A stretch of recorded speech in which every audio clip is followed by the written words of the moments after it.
but it's taking us back to the basics of picking the right animal and managing it through its process of being slaughtered and processed up to the point that you could use the meat. But in principle, that entire chain has to shift. The mindset has to go back to old school raising a cow for 18 months to slaughter as opposed to 6 months currently to slaughter. Absolutely. Filtered AF, real ones rise, no mask, no flex. Lights on, mic check is next. This is the truth, unfiltered AF.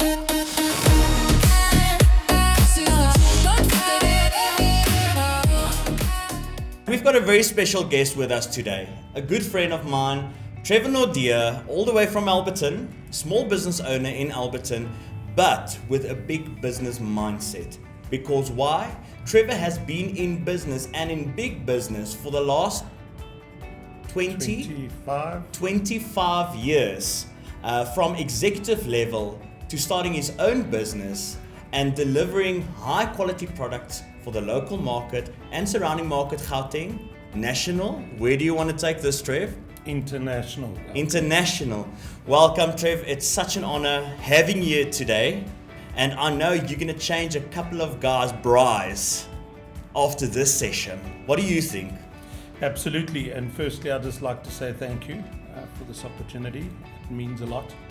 And the collaboration is amazing. Thank you. Thank you, Trev. Thanks. It's an honor having you here. Thank you. So, Trev, tell us, meat is meat.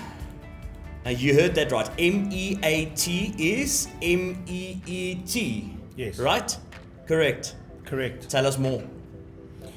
So, Meat is Meat was born in 2015 when I still frequented more of an office type environment.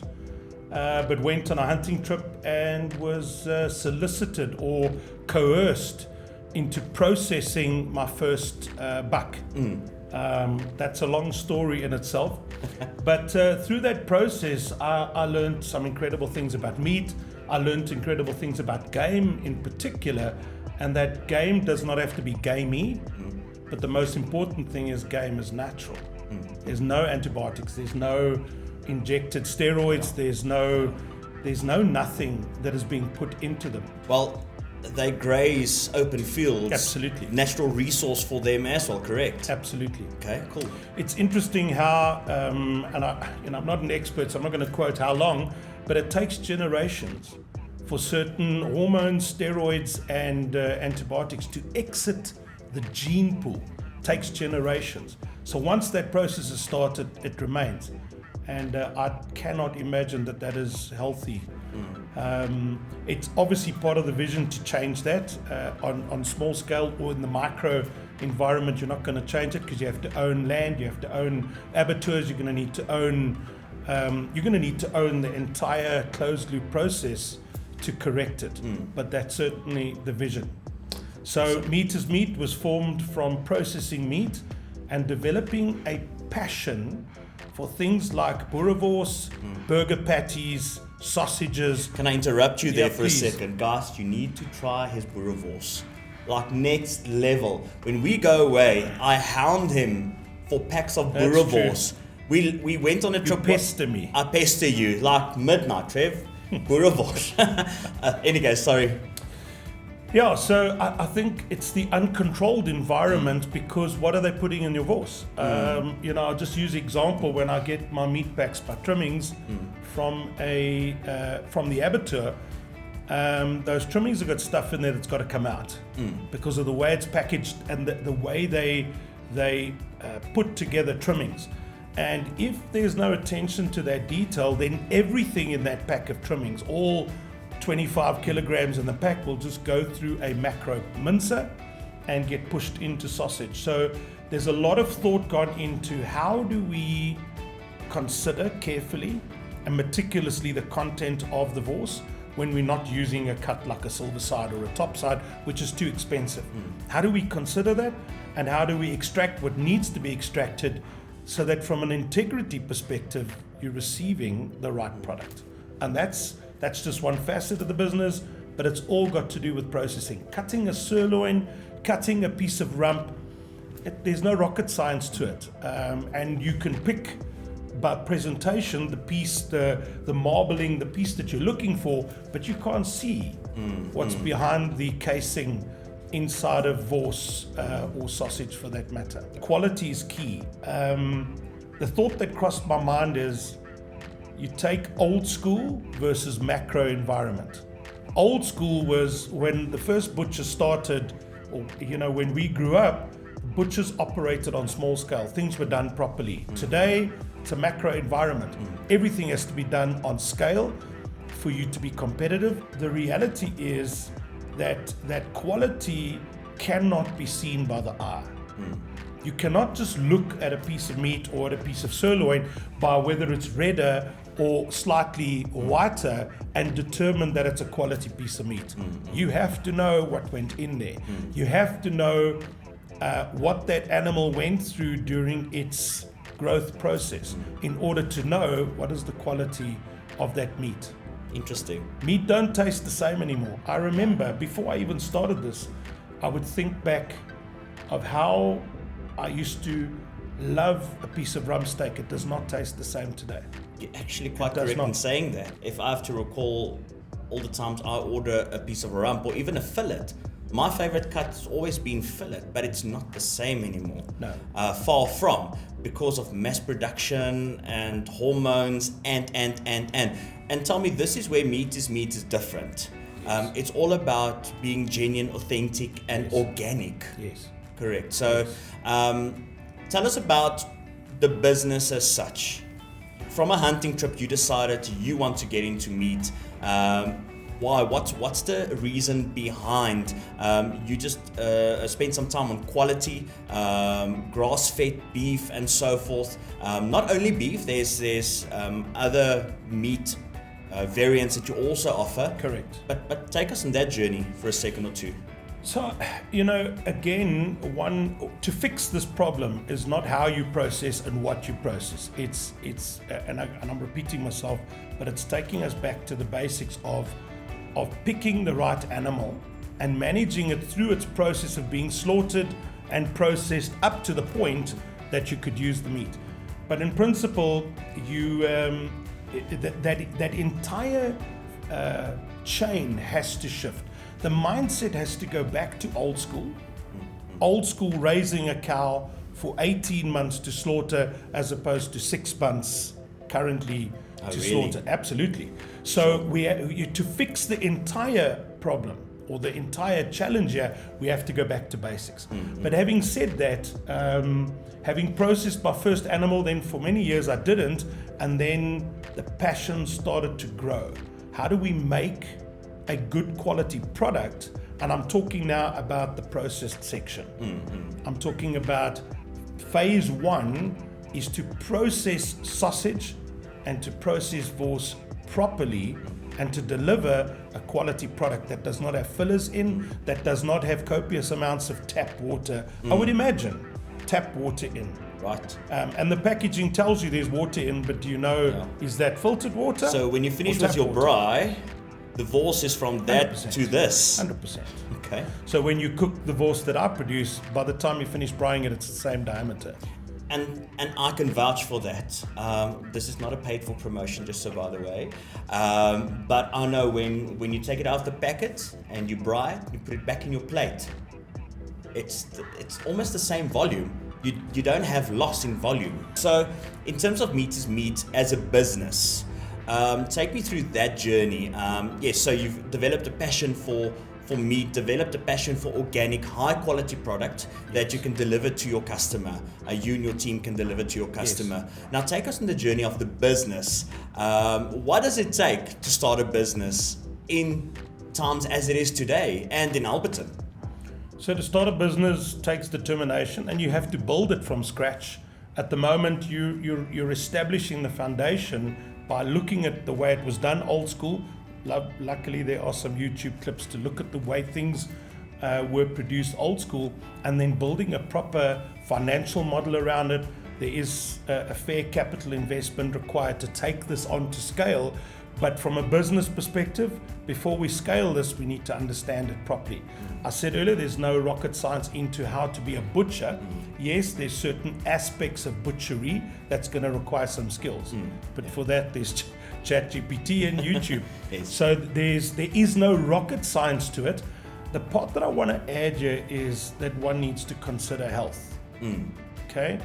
When you're processing meat, we need to make sure the meat is kept at a certain temperature during the processing. You need to process it as quickly as possible, because everything over time will reach its sell-by date. And I don't think that level of detail is given in a supermarket environment when processing meat. Hence, sometimes people get sick when they eat certain meat. So that is a huge focal point. So to conclude the question, we're establishing the foundation of how to before we decide to invest and scale. So on that point, Trevor, tell me, to start a business with little capital, because I think if we look at a certain generation today who want to go in business themselves, but they do not have starting capital, do you think it is possible to start a business with limited capital? Absolutely. This business was started with 20,000 rands worth of equipment, a mincer, a vacuum pack machine, and a sausage press. The rest of it, a couple of knives, a couple of cutting boards, and some dishes. So there's absolutely no, and you don't even need to spend the 20. I bought new equipment. If you really button it down, you can buy some second-hand equipment and use YouTube and AI, but there is not a massive investment needed. It takes a vision, which your vision will be born from your passion. So you first have to establish what you're passionate about, then you develop your vision, and then you start doing it. And even if you're working a day job, which I was at the time, this can be born at night, early mornings. You can process this. You can establish a business after hours when considering something like this. Any business, for that matter, can be born after hours. So Trev, on vision, tell me, what is your vision for Meat is Meat? Where are you going with this? So without giving away too much IP, leasing of land, placing grass-fed, non-previously infected with all the things that would cause generational damage, if you will, to the animal, and then establishing a abattoir and a butcher. Fantastic. Where you can own the closed loop. If you don't own the closed loop, you're not going to go any with this. So as I said, that would require some investment. And then to establish a hub in key areas primarily, and then continue to spread that out where people would have access. The great thing is you can freeze meat. It's freezable, okay? And you can deliver meat in a certain container. So there's no reason why this can't be produced in one location and distributed on an online environment.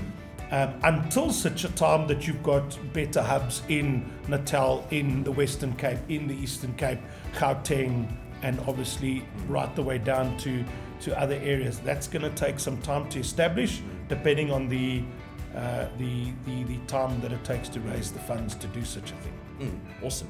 Love it. Well done. If you've got a word of advice for anybody who wants to start their own business, what would that be? Just do it. You have to just do it, because everyone's got an idea, but nobody takes action. And in a business, as you would know, your business was born because you took action. Your business wasn't born because you had a good idea. Well, and your business was established without capital in the beginning. You bought a camera, I would imagine, and you kicked your business off. So in every business environment, there will be an opportunity to start small and then persevere through the part where you don't believe it's going to work anymore, where you don't believe all of those things, until such a time that it works. We do know that some of the billionaires and the richest men in the world, I don't want to mention names here, they started small and it took them years before it scaled. But if you don't start it, it'll never happen. On that topic, we know that some millionaires and billionaires, when they start their businesses, they don't even own the house they live in. No. They live how can we put this? They actually live a life as basic as possible, Yes. and reinvest every single cent into their business. Yes. What stumbling blocks have you come across during this process? Doubt. Okay. Doubt will creep in. Doubt, is this a good idea? Doubting whether or not this thing will work. But you've got to believe in it. The idea was birthed for the right reason. You have to persevere through doubt. So that would be one of the stumbling blocks. Obviously, finance could affect you, but don't give up your job. Many people will give up their jobs to start a business. Don't do that.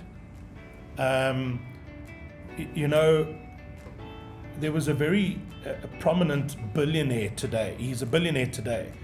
He taught me everything I knew about business over 17 years of operating in the corporate space. And I remember his story. He borrowed his father-in-law's car, okay, and he lived with his father-in-law and he borrowed 30,000 Rand from his father-in-law to establish the business in 1980. Today's a billionaire. Sure. So we can come up with all the excuses in the world.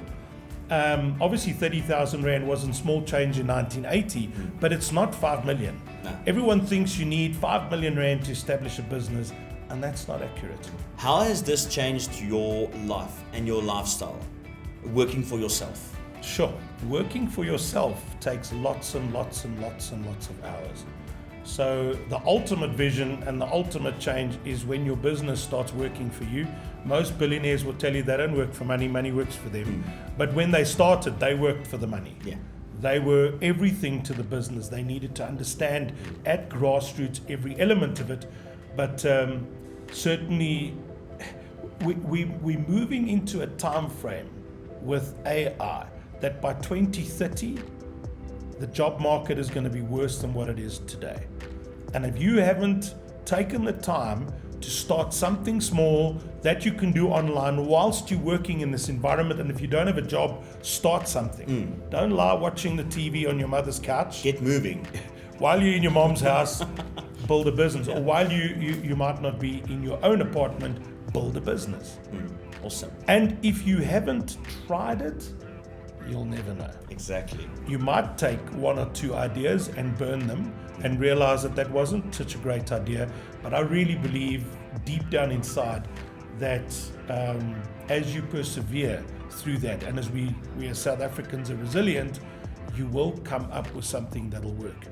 It does not take, you do not need to be a businessman to start a business. You become a businessman by starting the business. And just moving and learning. Absolutely. Every step of the way. Just get it done.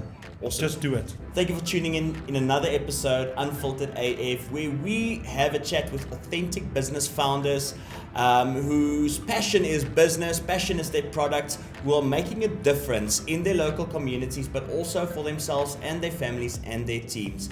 Watch our next episode, like, subscribe, do all of that to make sure you don't miss an episode that goes out on a weekly basis, and follow the links below. And Trevor, thank you so much for your Thank you, time Alberton. today, and all of the best and major success for you. Thank you. Filtered AF, real ones rise, no mask, no flex. Lights on, mic check is next. This is the truth, Unfiltered AF.